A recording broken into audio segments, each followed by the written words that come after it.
And now let's just take a few moments, center ourselves. We do a short reflection on nature.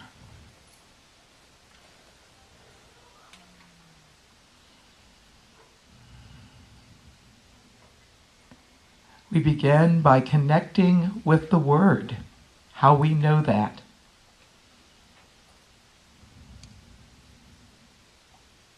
Letting that be the focus of our attention for a few moments, silently repeating the word nature and paying attention to what comes to mind that's connected with that for us.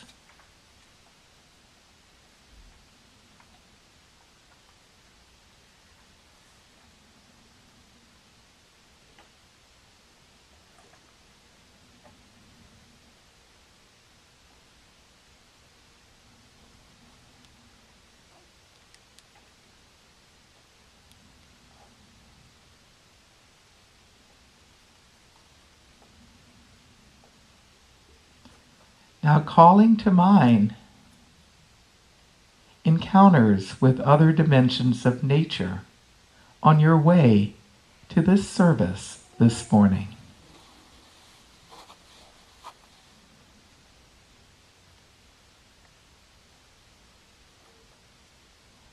Calling to mind memories of trees, creatures, landscapes,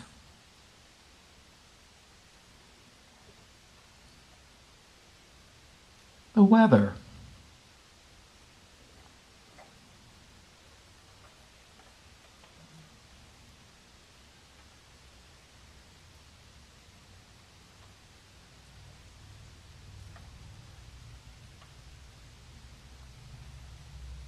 and calling to mind now yourself as part of the community of life here at Open Circle Unitarian Universalist Fellowship this morning. Whether you're a member or a visitor, spend a few moments now and experience yourself as part of this community gathered to consider and reflect on nature and the interconnectedness of all existence.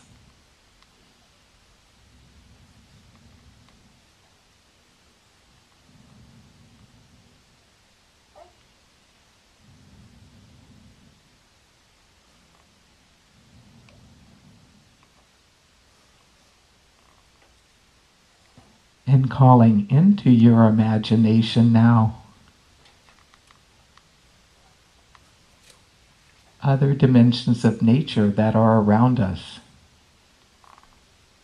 The land upon which this building is situated.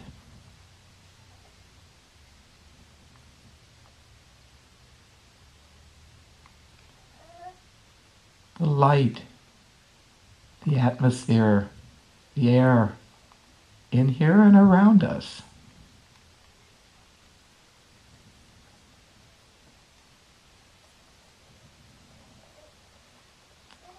This building, part of a neighborhood,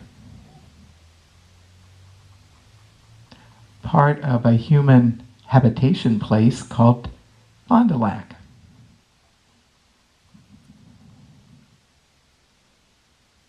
And as you continue to expand your reflection outward, recognize the circle here is not only part of Fond du Lac, but part of Wisconsin, part of the USA, part of North America, and part of planet Earth.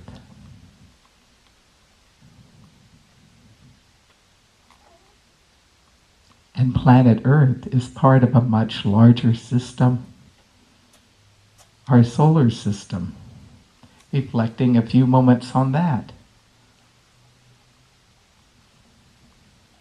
and our solar system being part of the Milky Way galaxy. Reflecting a bit on that.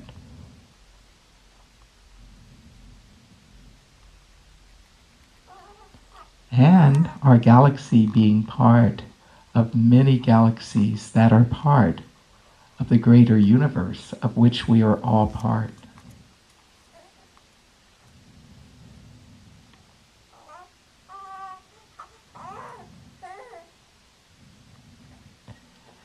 And now as you bring closure to your reflection, silently give thanks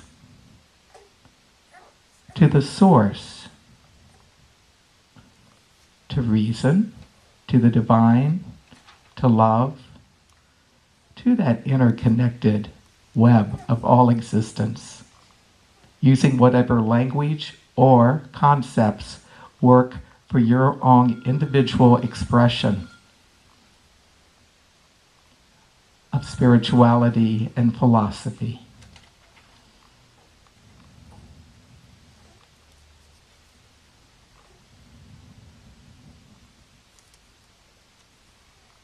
We celebrate nature.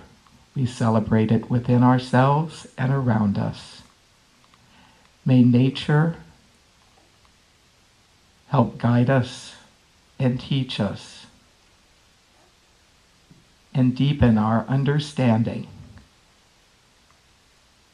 and our process of being in good relation with each other and that interconnected web of life of which we are all part.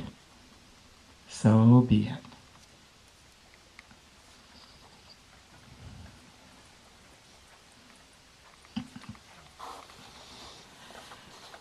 So as we return to a more waking state of consciousness, we shift from the intuitive to the rational, analytical, intellectual, which is also a good UU tradition for UU folk. Love thinking and individuating and collaborating. And today we're going to spend a few moments exploring the connections between pagan spirituality and the seventh principle, which is a core foundation of UU life and thought. What is this seventh principle? Respect for the interdependent web of all existence of which we are a part. Now, this was adopted in 1985. And there's more. For in addition to the seventh principle, there is the sixth source. And the sixth source was adopted 10 years later in 1995.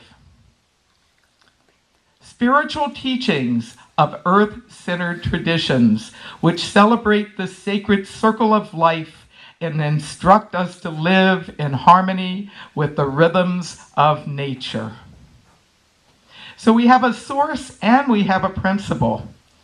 And how did these come to be part of the UU experience?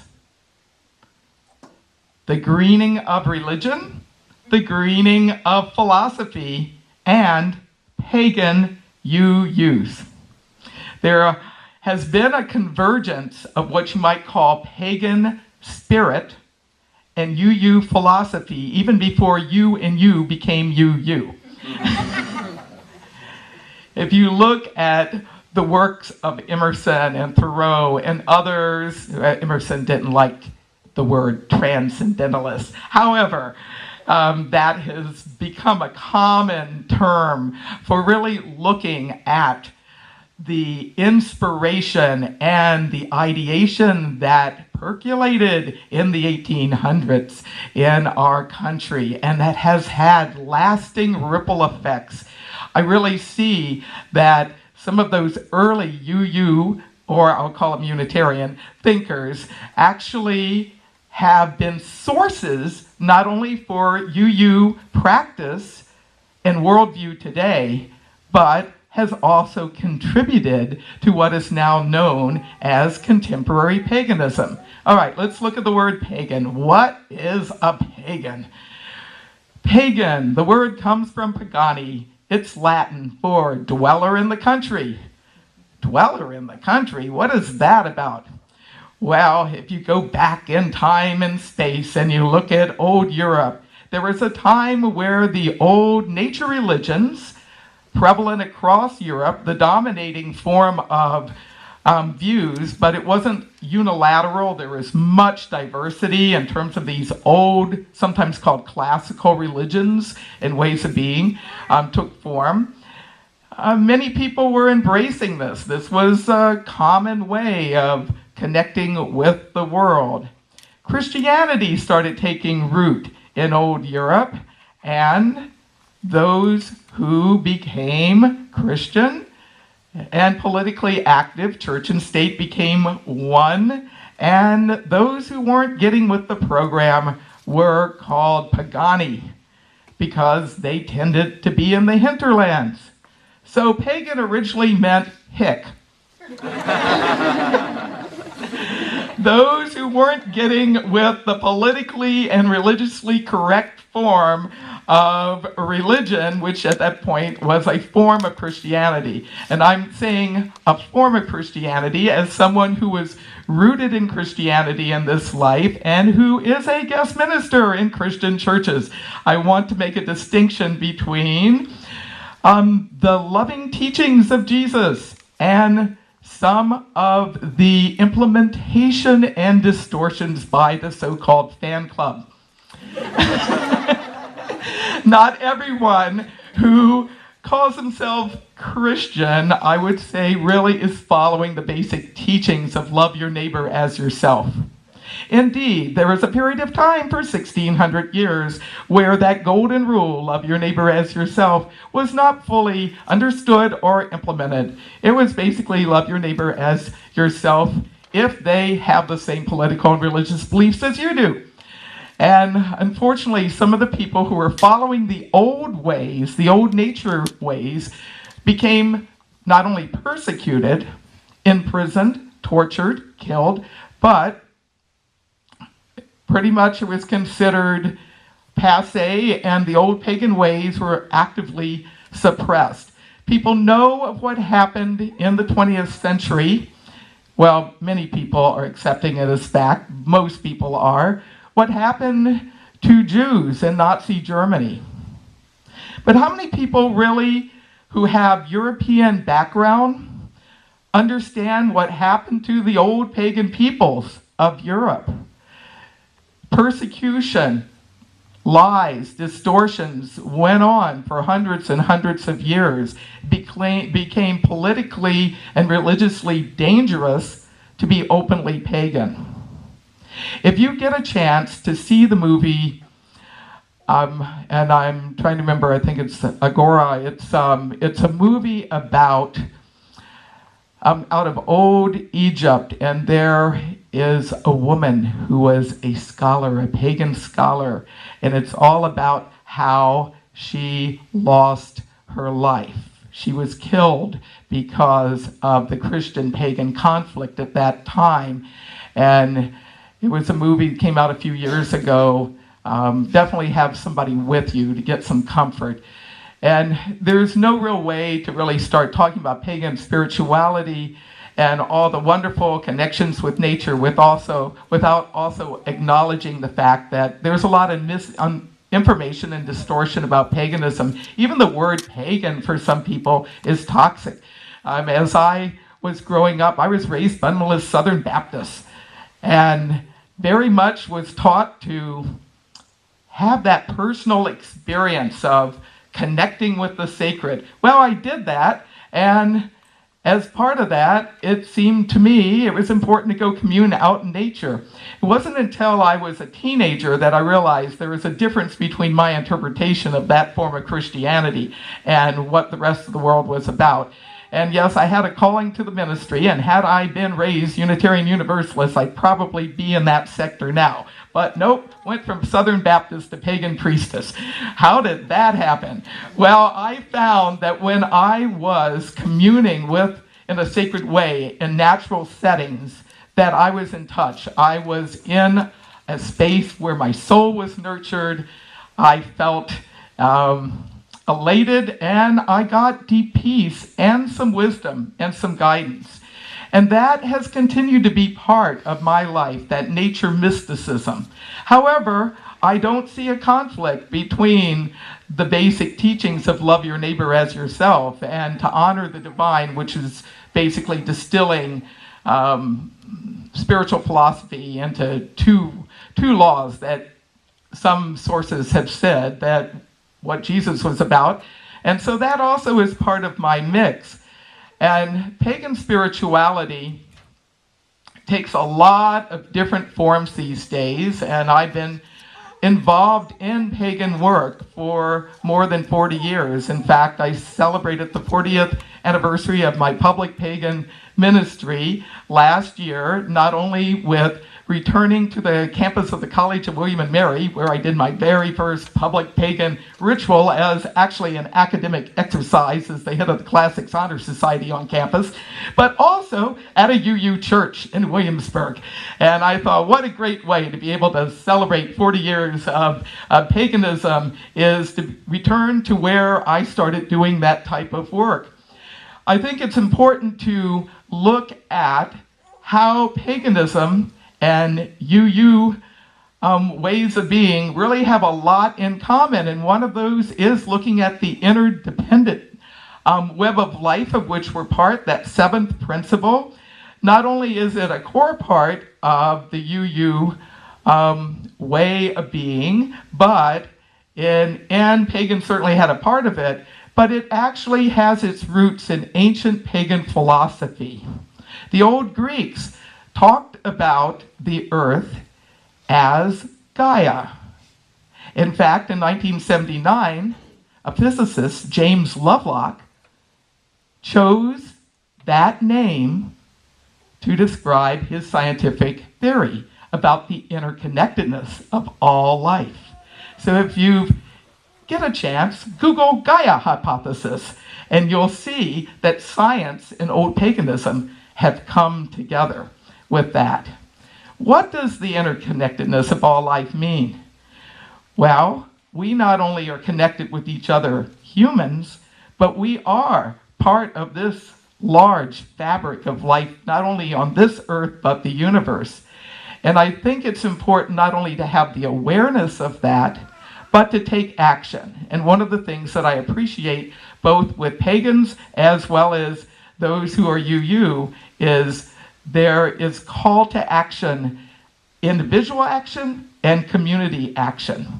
I noticed on that really excellent website for this fellowship that it's a green sanctuary. And I, on my way here, came and was looking at my iPad. I downloaded all this stuff about green sanctuaries, and I want to commend this community for having that experience, because that we can honor nature, we can honor that interconnected web of life, but how do we put that honoring into action is to really look at how we individually and collectively are living our lives.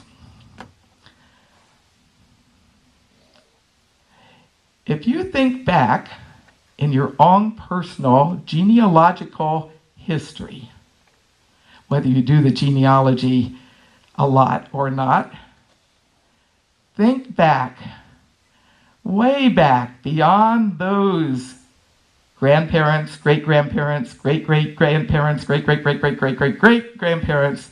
If you go way back, you're going to find that you are a hereditary pagan. In the sense that what did humankind have as a philosophy, as a way of making sense of the world in its most early days? Paleolithic, Neolithic, Paganism was pretty widespread and commonplace, but it wasn't all called paganism per se. The world hadn't quite gotten to the point we saw ourselves globally.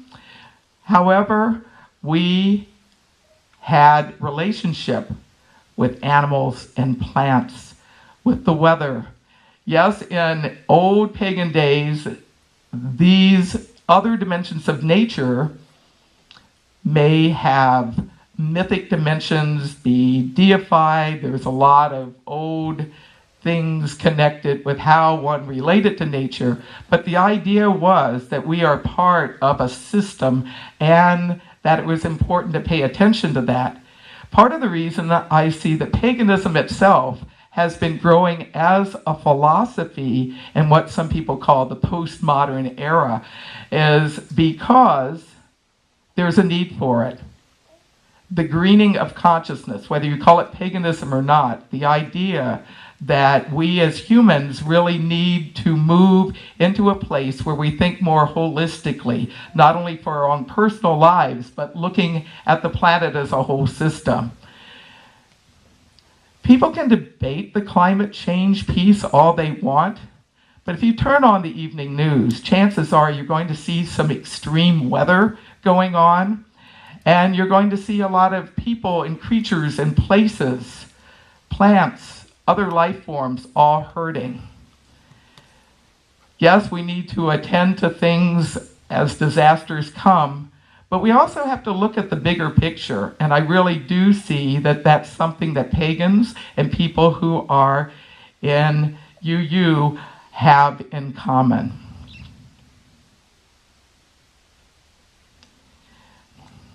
One of the things that I hope that you can carry from this short talk is the idea that we all are connected, that paganism, which celebrates the cycles of nature, the cycles of sun, moon, and life cycles as part of its form, is something, whether you want to have pagan spirituality flow into your life or not, it's something that you can draw some inspiration from, and it's compatible with your UU philosophy.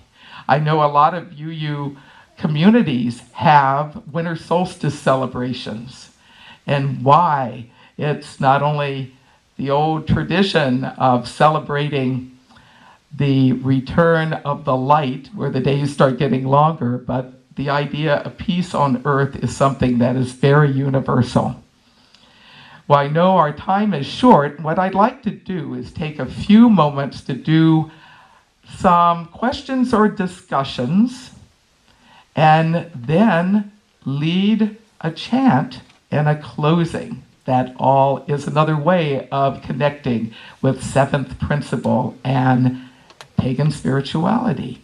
So I'm wondering if there's anyone out there that might have a question or a comment from what I've said.